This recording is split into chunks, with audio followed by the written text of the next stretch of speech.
يلا شعورك بالفوز؟ وش ما والله فرحان قسم بالله. كل الناس خذوا الا الحلا وما خلينا. وش تبغاني ارقص لك؟ برقص لك ما مشكله. لا تعال لحظه ايش كنت متوقع؟ كم النتيجه كم متوقع صراحه؟ وش صرح الجوهر؟ قال 3. زين من ضربهم اخر شيء؟ انت ضربتهم زين. من اكثر واحد عندك تحبه بعد منتخب العمان؟ ما نتعب صراحه بدون مجامله. بدون مجامله اسمعني. اللي ضيع الدوره بدون مشاكل اسمه ذا دكتوريين له. اي ابويا. زين هاي الجار. الجار مالنا السعوديه؟ الامارات ما سوينا شيء. كل الشعب يحبونه والله. احنا نحبهم. تحبونهم انتم وحنا نحبهم بعد. شوف يوم فزنا احنا على قطر هم يرفعوا القطريين لاعلامه.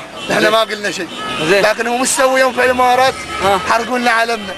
خليك اكبر منهم. الله كبير طال عمرك. بس انتم الحين خذيت الاول ولا ما خذيتوه؟ الحمد لله. نبي رقصه عشان الاول. نبي رقصه عاد الاول. ايوه. اول شيء الاسم الكريم؟ اسمي محمد علي سالم الفضيلي. ونعم. اي والله. زين ايش توقعاتك صراحه؟ يعني احنا كنا متوقعين نغلبهم 2-0. يعني ما في داعي للشوطين الاضافيات وضربات ترقيع. زين شو تقول لهم المنتخب السعودي؟ هارد لك وما راح يغلبون المنتخب العماني بعد اليوم ان شاء الله. خلاص يعني. خلاص ان شاء الله مره على طول. الجوهر كابتن جوهر ايش قال لكم؟ هذاك يوم يحلم حلم وردي ان شاء الله. يوم يبات بالليل يحلم حلم وردي بيغلبنا 3-0. زين كلمه حق الشعب القطري.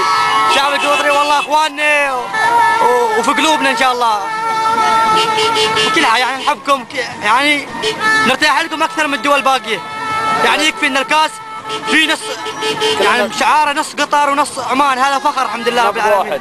حياكم الله. يلا السلام عليكم. وعليكم السلام. مشكور احسنتم.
مبروكين. مبروكين.